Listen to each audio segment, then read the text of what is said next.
Some days the call to adventure sounds from the most unlikely of places, like the kitchen of an SCP Foundation facility. On the 4th of August 2023, an anomalous entity appeared in Site-327's kitchen. The entity, rather than the kind of malicious, threatening creature the Foundation typically deals with, was little more than a frog, wearing a tiny felt wizard hat. Upon its sudden arrival, this amphibious visitor displayed signs of sentience and was even capable of speech, continually requesting that the Chosen One should come to the kitchen immediately. When questioned who this chosen person was, or what would happen when they were found, the frog did not answer. So the Foundation opted not to search for this supposed Chosen One, and there in the kitchen was where the little frog would stay, all the while still asking for this seemingly prophesized Chosen One to come forth. The Foundation staff at Site-327 tried doing their best to pay their newfound mascot any mind, who was placed in comfy enclosure and fed twice a day. Given the designation of SCP-8012, the frog refused to eat anything that wasn't presented with a fantasy name, like Dragon Feet or Potion of Speed. SCP-8012 could have just been another harmless, anomalous oddity, classed as safe and kept by the Foundation. But Destiny, if such a thing exists, seemed to have other plans, for the Chosen One was about to be revealed. Pablo Smith had once thought that the rigorous selection and recruitment process to achieve the rank of junior researcher at the SCP Foundation was the most exciting adventure he'd ever get to have in his life. He couldn't have been more wrong, though. Upon arriving at the Foundation for a job interview on the 18th of February 2024, happy for the opportunity, he found himself waiting in the kitchen of Site-327. It didn't take him long for him to come across something that hadn't been covered in his introductory briefing: SCP-8012. Upon seeing Pablo, the little frog's demeanor changed in an instant. It became excitable, insisting that Pablo was the chosen one it had been waiting for. Unsure of what the protocol was surrounding this anomalous amphibian, Pablo pulled out his cell phone and wrote up an email to Site Director Dr. Doug Clemens asking how he should proceed. As Pablo was typing and SCP-8012 was insisting that the time was now, a glowing portal appeared in the kitchen, a yellow rift filling the doorframe where the entrance had just been, blocking other researchers on the other side of the door from getting in. SCP-8012 shouted that it had cast a spell of "Get in the stupid portal" and was ineffectually jumping against Pablo's shins as if trying to push him, but finding it impossible due to their dramatically different sizes. Dr. Clemens was quick to email back, urging the prospective junior researcher that wasn't normal behavior personnel had come to expect from the tiny wizard, and urged Pablo to stop interacting with it. This email never received a reply. Recording their interaction on his phone, Pablo crouched down to talk to SCP-8012, trying his best to remain sensitive as he explained that venturing into the portal that this little frog had just opened up could have cost him his new job at the Foundation. SCP-8012 was insistent that this was an opportunity for whimsy and wonder, and that vast treasures beyond Pablo's imagination lay beyond the boundary of the portal. The soon-to-be junior researcher was torn. Logic was telling him that he needed told riches, and that talking to Dr. Clemens about how to proceed was more important than entertaining this frog's promises of whimsy. SCP-8012 assured Pablo that he'd love the adventure that was ahead of him, and made it clear that he'd rather starve than close or move the portal. Deciding he really had no choice in the matter, Pablo agreed to see where this bizarre encounter was going, earning an excited hop on the spot from SCP-8012. The pair of them stepped into the portal together, which disappeared immediately after they had, leaving nothing but a pile of flowers behind. Site-327 experienced a total power outage for 10 minutes, losing contact with Pablo Smith and SCP-8012. The moment that power returned site-wide, security footage was recovered from the personnel bathroom of the 23rd floor, depicting Pablo falling from the ceiling and landing in a stall.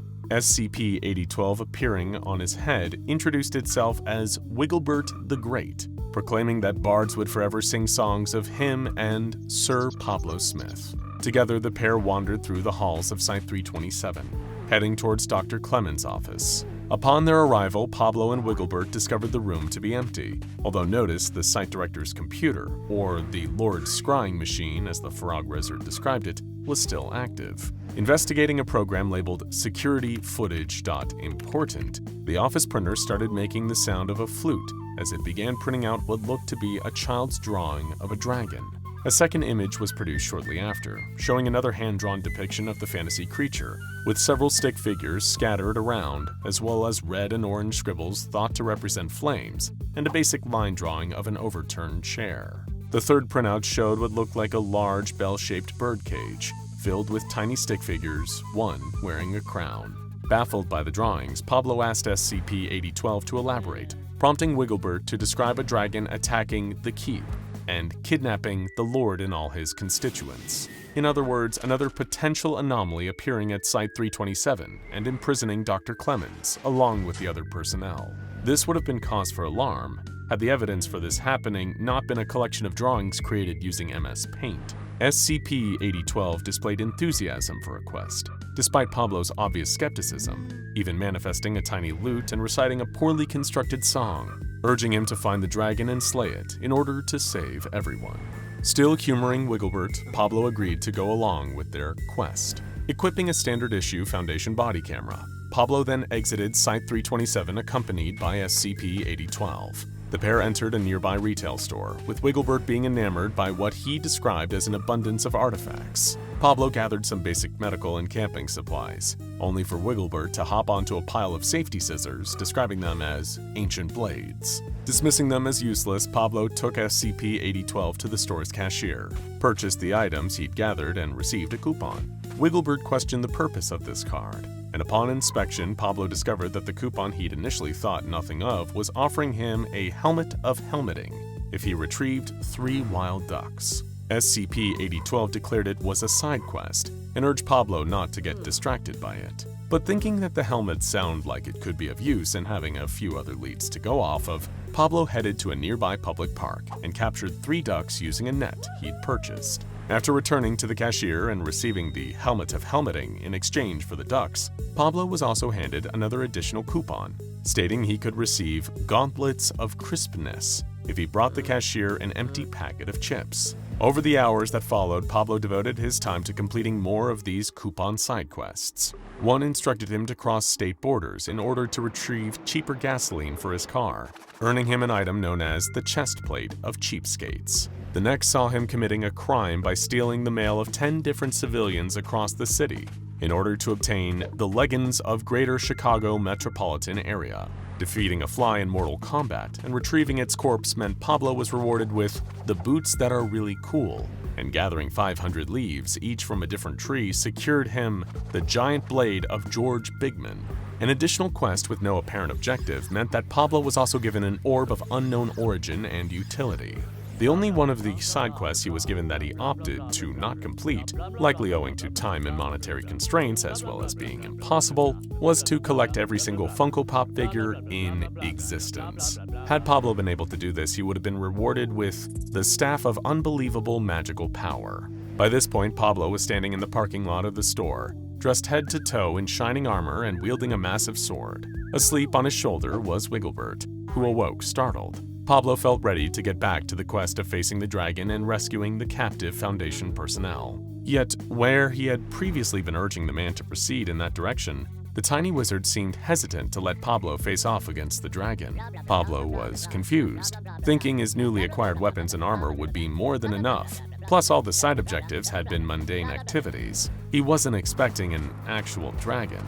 At this point, he was being guided more by completionism than anything else. Still, Wigglebert conveyed his reluctance for Pablo to proceed on the quest. He explained that he was worried that Pablo wasn't really ready, and then the frog felt like he wouldn't be able to live with himself if his adventuring companion got injured due to his negligence. Instead, SCP-8012 offered a compromise. He would reveal the location of the fetid cavern where the dragon was nested, on the condition that Pablo procure at least one artifact to take along with them on their journey.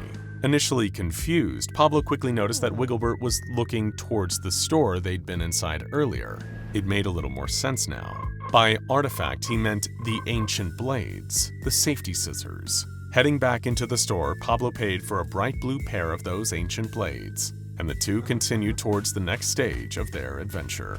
Thanks to the address provided by Wigglebert, Pablo was able to make his way towards what the little frog had described as a fetid cavern. all while being recorded by a combination of his body cam and various outdoor and indoor security surveillance cameras. The adventurer and his anomalous amphibian friend arrived at what Pablo had been led to believe was a foul-smelling, putrid cave. Instead, he was met with an ordinary suburban house. Wigglebert insisted that the place was hideous, and while Pablo felt inclined to agree that certain architectural decisions weren't exactly to his own taste, he thought that calling it a fetid cavern was a little much. Approaching the front door and knocking, a bold approach according to Wigglebert, it quickly became apparent to Pablo that there was nobody home. The dragon was sure to be buried in the dark depths of the horrible place, the frog explained. But if only Pablo had a suitable ancient relic, a key capable of unlocking the door that barred them entry.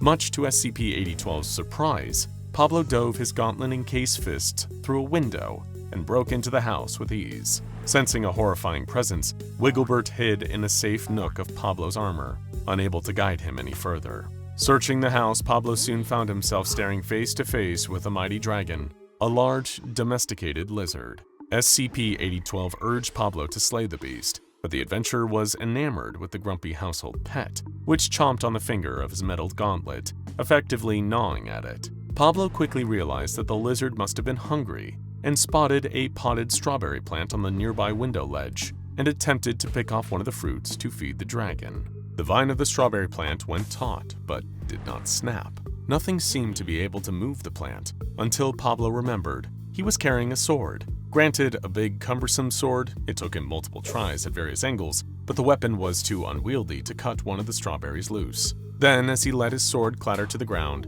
he noticed his frog companion poking out from the nook in his armor. Why didn't he try the ancient blades? Wigglebert suggested. When Pablo accepted the idea, the tiny frog seemed to beam with pride, using the safety scissors to cut the vine, securing a strawberry to feed the dragon. Having been placated with food, the pet lizard promptly fell asleep, having been defeated and concluding the quest. Well, almost. SCP-8012 drew Pablo's attention to an object nearby that had been covered in a sheet. Unveiling it revealed a birdcage, like the one from the drawing. But within the soul prison wasn't the lord and all of his constituents. Instead, there was a single occupant. Opening it up and reaching inside, Pablo produced it, met by a cheer from Wigglebert, who praised him for completing his quest and rescuing a princess. Pablo chuckled in bemused surprise as he looked at his paycheck in his hand. Immediately after completing the quest, all of the houses within a 10-mile radius of the fetid cavern suddenly experienced a power outage.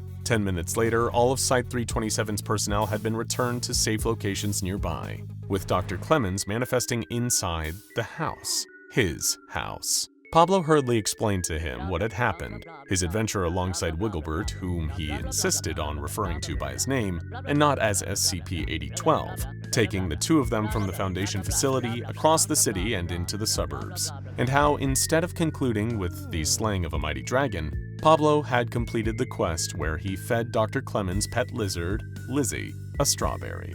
Dr. Clemens, hand against his forehead, listened to Pablo's story. He then turned to SCP-8012 and asked if he was happy with staying in Foundation care. The little frog answered that he was. As long as he could continue telling the epic tale of Sir Pablo Smith, there was only one thing left to do. Welcome Pablo to the SCP Foundation, where he was assigned as the new head researcher of SCP-8012. As one more requirement in order to stay contained, Wigglebert requested to be allowed to add various drawings to his entry on the Foundation's archive. They were essential to properly tell the story. Now go check out Is SCP-306 the Real Flesh That Hates? Frog Fungus? And would SCP-999 do this? SCP-617 Will Eat You, Pet Rocks? For more.